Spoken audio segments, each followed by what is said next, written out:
Nasa linya na ba si Director Rino Abad? Sige nga, balikan natin ang malakayang standby, Let Narciso.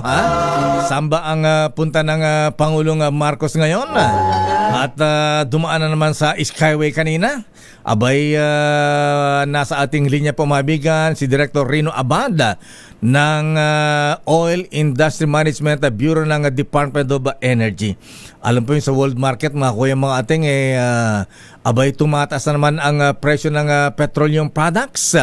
Abay, next week ba ay may oil price increase ulit? Director Rino Abad, sir, magandang umaga po sa inyo, Director. Magandang umaga sa inyong programa at sa ating mga kababayan po. Ayan, Director Abad, sir, abay meron nga po bang panibagong oil price increase na naman next week? Mukhang may aasahan na naman tayong dagdag na increase next week.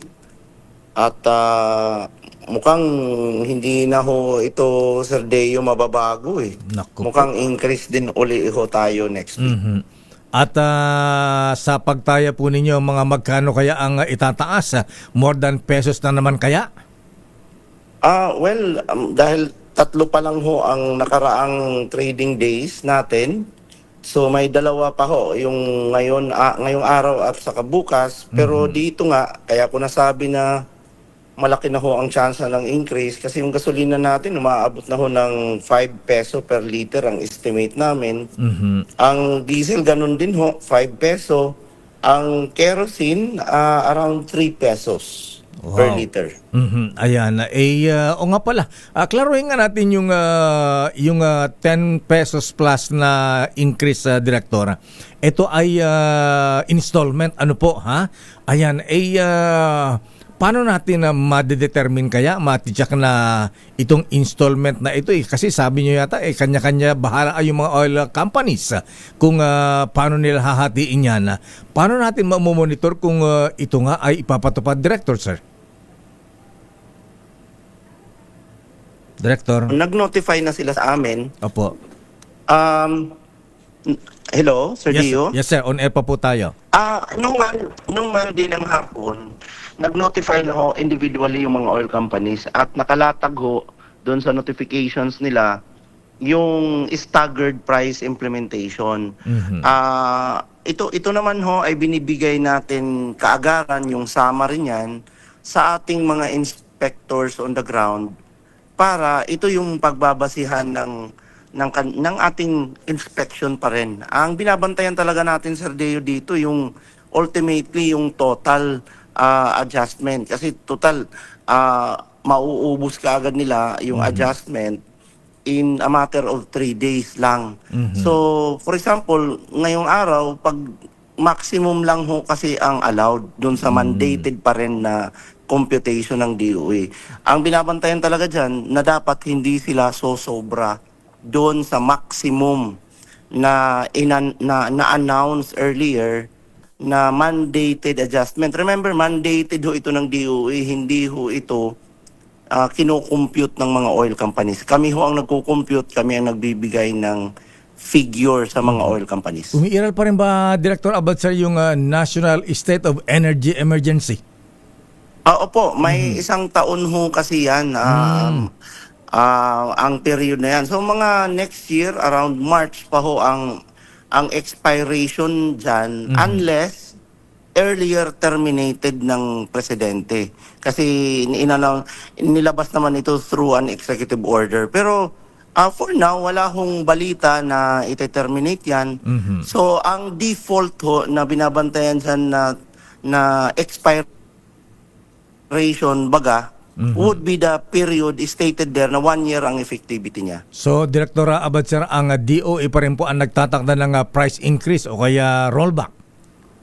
Opo, dahil nga ito'y nakita namin na mas effective na paraan para masiguro talaga. Gaya nung naunang yung 3 weeks ago, naipakita ho natin ang epekto na yon. Nung mula 150 peso per liter ang diesel natin, naibaba natin to around 66 peso to 68 peso.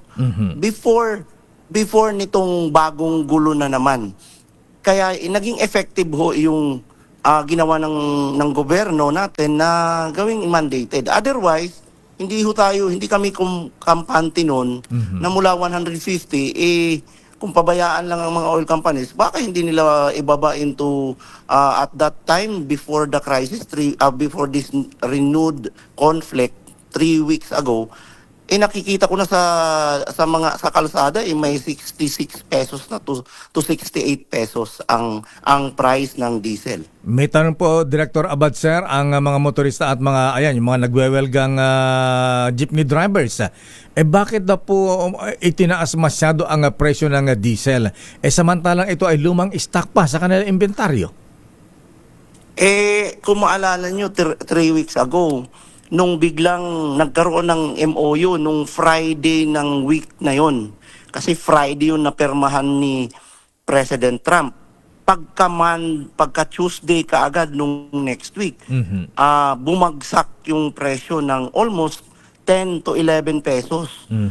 In-implement ho din naman kaagad din natin yon. Wala din naman tayong hinintay na period dahil ang atin nga dito na sinasabi, this is a cyclical follow through nung week on week ho talaga ito, sinusundan ho talaga natin para fair sa lahat. Sinusundan natin yung nagko-cause ng increase at decrease.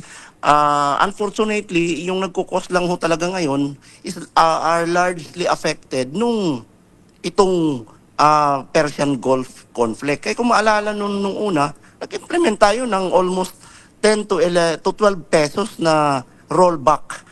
Wala hong hinintay na period kasi, Sir Deo, pag yan ay hinayaan natin na discretionary, not necessarily sa director ng OIMB, lalo na kung maging discretionary, ako ang magbabasbas. Parang wala naman akong power na ganun. Pangalawa, yung DOE as an institution, parang maguguluho yan kung ngayon ang desisyon namin, hindi, 2 weeks ago yan i-implement. Sunod na panahon, 3 weeks ago yan i-implement. Paano kung rollback? Sasabihin din namin, 4 weeks ago yan, 4 weeks naman natin yan i-implement. Nawawala tayo in short, wala tayong scientific basis. Ang gawin na lang natin, i-week on week natin para walang fair to all. Fair to the oil company, fair to the consumers. Pag nag-rollback yan, rollback kayo dapat. Pag nag-increase kayo, okay, increase kayo. Pero pag nag-rollback again, rollback kayo dapat. Ayan. Isa pa, Director Abad, sir, meron bang police power ang Department of Energy na magpasara ng mga gasoline station na nagsasamantala, nag-hold? Kasi napansin po natin, linggo pa lamang po, nung maalamang tataas ng almost 11 pesos ang presyo ng diesel kada litro, abay, wala nang ibinebentang diesel ang ilang gasoline station. Ako, naranasan ko mismo, 2 gas station pinuntahan ko, abay, wala na pong diesel. Ang sabi, bakit wala? Out of stock na ba? Sir, under maintenance. Ayan. Sir Deo, yung mga ganong sample, classic sample talaga yan. Mabilis ma-test kasi pabubuksan lang ho namin yung kaya nga po underground tank. Ang mahalaga nga lang ho talaga, mai-report sa amin kasi may isa talagang gasoline station na nai-report sa amin nung Friday last week. Ayun talagang mabilisan yun na napuntahan. Ito namang nangyayari usually sa Monday. Opo. Na, minsan naiintindihan na rin natin ang gasoline station kasi pinipilahan talaga yan over the weekend. Kasi lalo na yung alam na 10 to 12 pesos yung increase this week. Kasagsagan, alam mo naman ng ating mga motorista, minsan sinasagad nila up to the weekend yung para medyo isasagad nila ang pagkaubos ng tank nila and then full tank talaga ng buong buo at naintindihan natin yun. Kaya lang nangyayari yun over the weekend. Kaya minsan nauubusan by Monday kasi pinilahan ka talaga Kaya marami din cases na ganun. Pag nakita namin na talagang wala talagang laman ang tangke at meron naman silang clear na ebidensya na nag-order na sila, meron silang pinakitang resibo na nagbayad sila for the next shipment nila, mahirap na ho talagang i-penalize yung ganong sitwasyon kasi may justification. Pero yung talagang sinara lang nila at klaro naman na may laman pa yung tangke, hoarding ho yan. Kaya binabantayan namin yung isang na-report sa Parañaque over this week. After itong week, babalik na yun kasi buong week yung inspection team namin nasa labas. Pagbalik nun, sigurado ho yan, Sir Deo, na ididiretso namin sa Legal Services Office namin for appropriate legal action. Ayan, so kailangan pala isumbong po sa inyo. Pero ito, classic example. Ako mismo nakaranas sa Director Abad, sir. Nung linggo, ayan, babanggitin ko na rin. Yung Petron dito sa May Rojas Boulevard, ayan, malapit dito sa DFA. At yung Petron dyan sa Makapagal, ayan, malapit din sa MOA. Abay, pareho, ha? Wala nang diesel at tanong ko yung gasoline boy. Sabi ko, bakit naubusan na po kayo na stock ng diesel? Ang aga naman, linggo pa lang. Under maintenance, sir. Ayan. Yun po ang sagot. So, Well, Sir Deo, yan ho talaga ang, kasi kailangan namin mag-dissect dahil under maintenance there daw are almost 14 to 15,000. Sabi ko under Yun na maintenance. nga, ang kailangan ho natin- Bakit yung gasolina meron? Bakit yung diesel lang ang under maintenance? Yung nakapagtataka doon. Kaya ang importante ho ma-inspect ho talaga dahil doon ho natin mapuprove. Kasi sa resibo pa lang at allowed ho ang Department of Energy na tingnan ang resibo nila. Yung the day before makita namin may sales pa sila. At wala namang klarong sira. Kasi napaka-simple lang ho yan eh. Ang malaking pwede mong ma-claim na nasira dyan ay yung dispensing pump. Kasi everything is underground. Paano naman yun unless masabi mo, naglindol tayo ng 8 intensity 8 magnitude, pwede mo sigurong ma-justify yan. Pero kung wala naman, parang mahirap talaga. Sir Deo, pag naimbestigahan namin, hindi ho, mahirap nila kaming mapapaniwala. Siguro, Director, alamin ko po yung hotline po ninyo kung meron kayong hotline numbers na pwedeng tawagan in case na may ganitong sitwasyon. Ang available ho talaga na mabilis, Sir Deo, ay Nawawala po kay Director Abad, sir. Ayan, pakikuha po yung... Naku, nawala. Ayan. At saka siguro, dapat, wala bang tauhan lang ng DOE na yung nagbo-monitor sa mga oil companies, gas stations, pagka ganitong may announcement ng oil price increase. Ayan, balihan nga natin malo si Director Rino Abad na naputol. Alamin lang natin yung... number niya, ayan, hotline ng DOE para pagsumbungan. Ayan, nakalungkot dahil may mga nagsasamantala pa sa ganitong sitwasyon, ano po, ha? So, siguro, naalala ko pa nung unang panahon pa ng dating Pangulong Marcos Sr., napakahigpit. May mga nagmo-monitor na nag-iikot talaga, nag-i-inspection, ha? Surprise inspection sa mga gas station. Ayan, kung kinakalibrate yung kanilang pump, kung yan ba may daya o wala, ha? Siguro meron din ganon. Ayan, Director Abad, sir. Ayan, naputol po tayo. Director, sir. Yung hotline na lamang po ninyo na pwedeng pagsumbungan ng bayan. Ba't ay pumasok si Director? Malu, ha? Ayan. Wala ba silang monitoring team? Sa bagay, sa dami na yata siguro ng mga gasol stations ngayon eh. Ayan, na hindi na Director, sir. Yes, sir. Pakikuha po namin yung hotline po ninyo.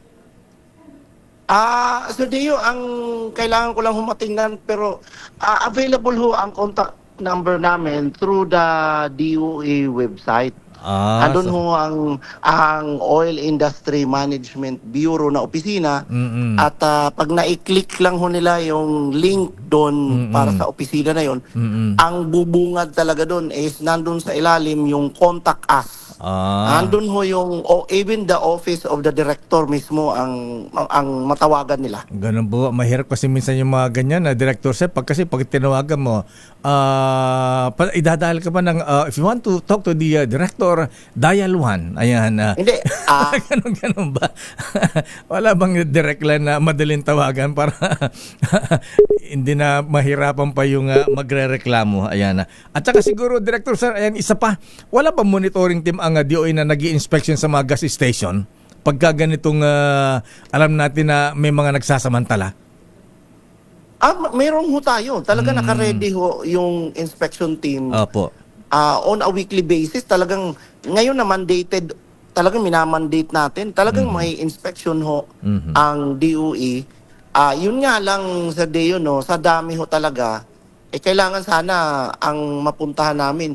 Inuuna talaga namin yung mga complaint related na mga cases para yun mabilis ma-address kasi meron ng reklamo. Ayan, kung ikaw ay nagpunta sa gasoline station, sinabing wala, ayan, magtaka ka na. Ayan, pwede namin itawag sa inyo, paki-inspection Director Abad itong gas station dito sa may Rojas Boulevard o sa Makapagal Boulevard, mga ganon.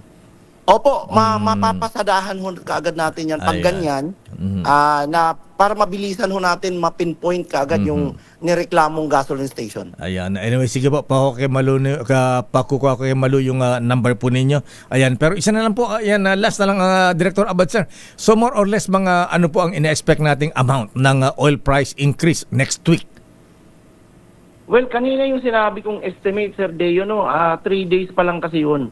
So, posibleng mabago, pero ulitin ko na lang, yung 3 days pa lang, may estimate na ho tayo sa gasolina. Pareho, gasolina and diesel, around 5 pesos. 3 days pa lang to, no? Opo. 5 pesos. At itong kerosene, nasa 3 pesos.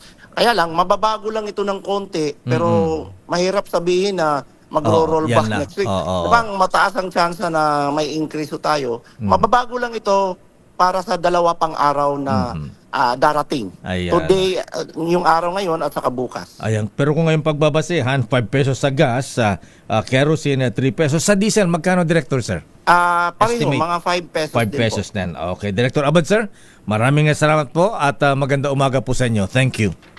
Opo. Sa inyong programa ulit at sa ating mga kababayan. Dummy.